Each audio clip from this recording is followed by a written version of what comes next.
Welcome to the Top Dog Mindset Podcast, where we unlock the secrets of running a successful dog training business. I'm your host, Kevin, joined by my co-host, Angel. Together, we bring you expert insights, inspiring stories, and practical tips. Whether you're a seasoned pro or just starting out, we're here to provide you with the necessary information to build a thriving dog training company. So relax, join us with a cup of coffee as we explore the Top Dog Mindset Podcast. All right, welcome in everybody to another episode of the Top Dog Mindset Podcast. Just Kevin today, no Angel, just because she's not feeling well. And so I figured that'd be better just to have her relax and take the day off and not push it. So that way she can come back to work next week feeling recharged. So you guys will see her next week. But for today's episode, I wanted to talk a little bit about something that's been on my mind. And this originated from a coaching call that I was on from a community that I'm in. Last week, this was. And so I've been thinking about this last week and even this week. And so what happened was I was on a coaching call and somebody came in and was talking about struggling in their business. And mind you, this is a very, very successful entrepreneur and somebody who does several $100,000 worth of revenue every single month in their business. But what he was talking about was how his funnel, his client acquisition system, what he uses to get all of his clients for his coaching program, no longer is performing. And he was talking about it through the lens of, I'm testing this variable, I'm testing the automations we send out, and I'm testing the landing page we send the traffic to, and I'm testing the ad. And I think that, that's the main thing because his ad has performed so well for so long. And the coach, I think very wisely said to him, how long have you been trying to make this work for again? And when did it fall off? And basically, just kind of giving you guys a shortened version of it, he said, well, this stopped working probably about 6 months ago. And I've been testing it ever since. And, I've spent all this money on testing it. And the advice that was given to him was something that really hit me like a ton of bricks. And that is, it may be as simple as it was a good ride while it lasted, but it's time to do something new. And I think when that was said to him, it kind of really woke him up a little bit too, where he was like, oh, wait a second. I've been married to this one thing. I've been married to this idea because it worked so well.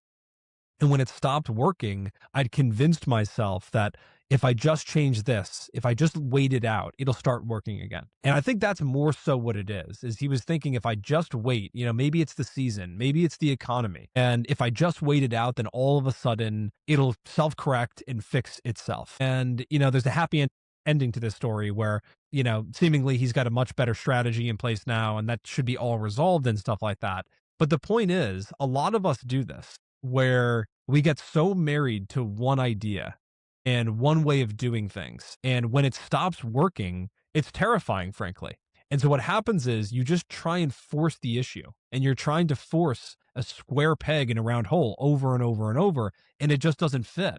And so it used to be a square hole, but now it's a round hole. And so what you need to do is be able to adapt and find the right piece that fits for the time and history that we're in. Right. So I've experienced this myself too. We used to back in 2021, 2022, be able to pull so much business out of just a Facebook group. And we still have that group. And, I keep that going because I feel like there's good conversations in there. We post content in there and, it helps with generating clients if people are interested in what we're posting about. But it's just not the same as it used to be. Back then, Facebook was putting a big emphasis on Facebook groups. They even had a Super Bowl ad. They literally had a Super Bowl ad all dedicated to Facebook groups. Not Facebook, not Meta. It was a Facebook group ad. And so at the time, I thought this is the greatest thing in the world. They're going to start ramping this up and we were getting all this reach and stuff like that.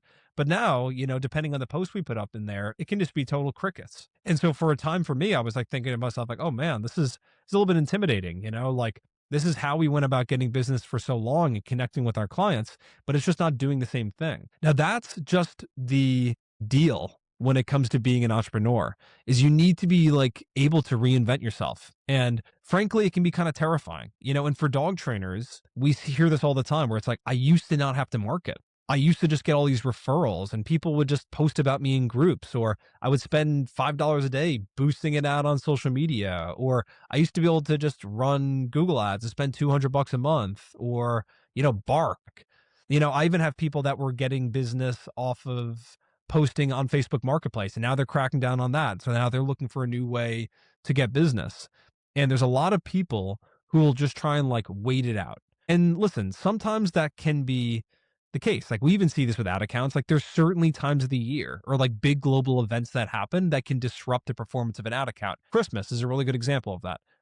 Expecting to have your ad account have a record day on Christmas Eve and Christmas Day, it's not going to happen, you know? But at the end of the day, if you used to be able to reliably get all of your business from one strategy and that well has dried up, you need to be able to identify that and just say like, hey, it was great while it lasted, but now I got to figure out the next thing. And there's always something new coming along. And so the most important thing here is just to never get married to one thing. You know, we have clients that we're working with who signed up with us back in February, late February, and March has been their first full month.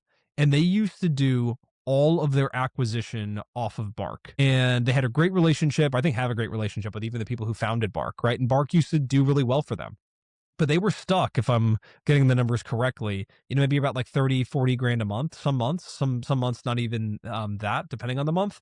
But we launched Google Ads for them. And disclaimer, not everyone's going to get these results. Just want to put that out there. But they, within their first 30 days, their actual full month, full calendar month running ads with us, as of March 26th, I think. What is today? Today is the 27th. So yeah, we got a message yesterday and they had done $100,000 worth of revenue from the ads we're running and some organic traffic they get coming through and stuff like that. But a majority of the heavy lifting was done through the ads that we're running. And so I'm telling you this story because it really opened my eyes to this again, where, you know, they could have sat there and panicked and just been like, you know what? Let's just weather the storm. Let's just keep putting more money into Bark. Let's just wait it out. And maybe we just need to do a better job of like, you know, remessaging all of our leads on Bark and stuff like that. But they pivoted and they moved into Google Ads with us, and they still have Bark, and I think they spend like a couple $100 on there or something like that a month and maybe pull a client or two out. But they took the leap of faith and they started running ads with us, and they literally made $100,000 in that 1 month. And the month's not even over yet. So they may end up closer to 110, 120, 25, something like that. But this is kind of like the art form of being an entrepreneur, is being able to just be malleable and not get married to any one thing. And I know it's scary. And, you know, it can be like really intimidating. Like, how am I going to learn this new thing? How am I going to find this new thing? But it's out there and there's proven ways to do this. So, you know, what I would tell you right now is if you used to get all of your business through word of mouth referrals and you no longer are, and you're, you know, posting on social media, you're posting on Instagram, Facebook groups, stuff like that, and you're just not getting the results you want to see, or you're going out and demoing in public and going to Lowe's and Home Depot, and you're just not hitting the revenue numbers you want to hit, but you haven't tapped into paid advertising yet, that has got to be the next thing that you do. And just to be clear, whether that's working with Top Dog Advertising or not, it doesn't really make a difference to me. The truth is, like, I want to see all you guys succeed. And, you know, that's why I put out content like this, to try and like guide you in the right direction, whether you become a client of ours or you do it yourself or even go work with another company. But what I always think about is like all of the most successful companies, even if you take it to the highest level, right?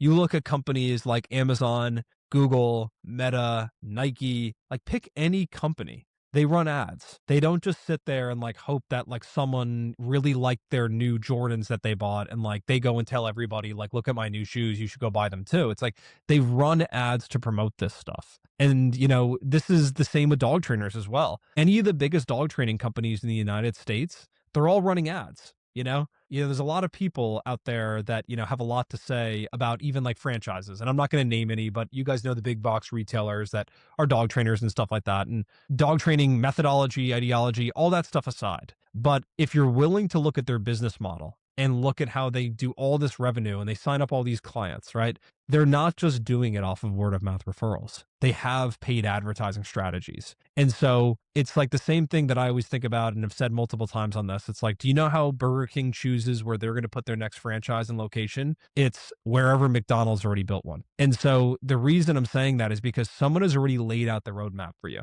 You don't need to overthink this. You don't need to think too hard about it. You need to just realize that like these businesses are not spending several $1,000s a month on ads on Google and Facebook because they just like doing it and it's fun for them. They do it because it gets them a return on their investment.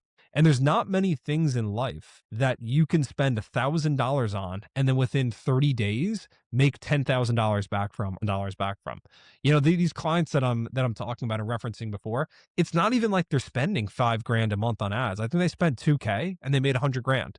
It's an insane return on their investment. And, again, disclaimer, not everyone's going to get those results, right? Different markets require different things. There's different people behind the wheel. These people have really good sales background. They can close anybody. But at the end of the day, even if you were to spend $1,000 and make $10,000 in return, would that be worth it to you? If you were to play a slot machine and you had a guarantee that you just had to sit there for a couple hours each day and pull the lever, and over the course of a month, you would put $1,000 in and make $10,000. Would you play that slot machine? I would play that slot machine literally every day of my life, and that's the opportunity that you have here in your business is you can take money, put it in and get a 10x return, and so if you were to invest money in the stock market, again, you wouldn't be able to give even the most prolific, successful investors out there, right? Like Ray Dalio or Warren Buffett, Jack Bogle, any of these guys, you would not be able to give them $1,000 and in 30 days get $10,000 in return. So you have this unbelievable opportunity in your business, but most people never tap into it just because they look at it from the expense side of things. They look at it from the perspective of like, I don't want to spend $1,000 to make money. I want to get my clients for free. And you have to factor everything in. When you think about business as a game of numbers, that's really all it is. You can plug different you have a math equation and you plug your numbers in and you can really predict like where your business is going to go. And so if you pay attention to numbers like, what is my cost per lead when I do advertising?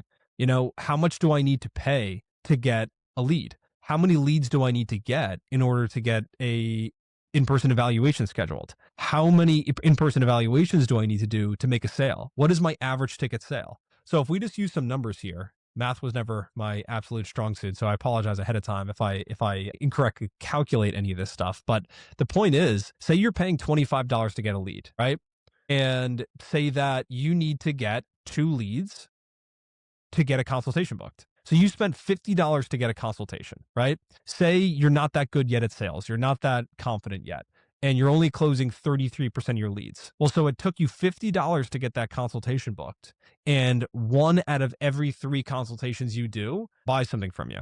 So you had to do 3. So what you just spent was $150 to get a sale, right? Now, think about what your average ticket sale is worth. So for a lot of us, that's anywhere between $2,000 to $4,000 if you're selling board and trains, running a dog training business. And so let's just average that out and say that you spent $150 and you made $3,000. That's the lens that all of us need to view this from. But the thing as human beings is our minds are designed to keep us safe, not happy. And so what I mean by that is your mind will be like, hey, I know you want to have this business that makes hundreds of thousands of dollars a month. But at the end of the day, what's actually better for you is to not spend the money and just to play it safe. Excuse me. And so you need to fight that urge. You need to resist that urge of the emotional decision making and not the logical decision making. And the emotional decision making is like, I don't want to spend money to make clients. I don't want to have to put $1,000 a month. That's a lot of money. But you need to look at it from the perspective of like, what is this going to return? If I spend 1,000, can it help me make 5, 10, 15, 20? And that's very common for a lot of the clients we work with, that they spend anywhere between $1,000 to $1,500 a month on ads. They're able to get that type of return. And there's people that spend less money than that. It really depends on the market that you're in, your goals, how many dogs you need to sell, and how good of a salesperson you are, and how many leads it takes you to make a sale. And so I think that this is all stemming from the perspective for me is like, don't let your business die slow and painful death. That's where I started this from. That's what I started this with. All this ties in because a lot of times people have something that's working, and it's like a good example of is everything I've been talking about of I used to get referrals. I used to get organic traffic. I used to not have to pay for clients, but now it's not working. But you just keep waiting for that to pick up, and it's not worth doing that. If the referrals pick up and you're all of a sudden getting so many and you don't need to run the ads anymore, great, you can pause them. Get so many referrals, you can stop posting on social media, great. You can stop posting on social media if you really feel like that's what's in the best interest of your business. But at the end of the day, don't wait and be passive about it. Don't be reactive, be proactive. And so I know I've been kind of all over the place with this, but I hope this was helpful for you guys. This is just something that I need to constantly fight against myself in my own business is don't make emotional decisions, make logical decisions and think about it from a numbers perspective and not a perspective of like, how can I keep every single dollar and spend the least amount of money and operate from the expense side of things, operate from the potential of the upside. So with that being said, I'm going to wrap up here, but I hope you guys got some value out of this podcast. It's always kind of interesting doing these by myself because it's just kind of stream of consciousness for 15 minutes. But yeah, I hope you guys got some value out of this. And if there's everything that you want to hear me touch on or talk about, make sure to drop it in the comments below. And as always, I appreciate all the support and I will see you guys all very soon in the next one. See you guys.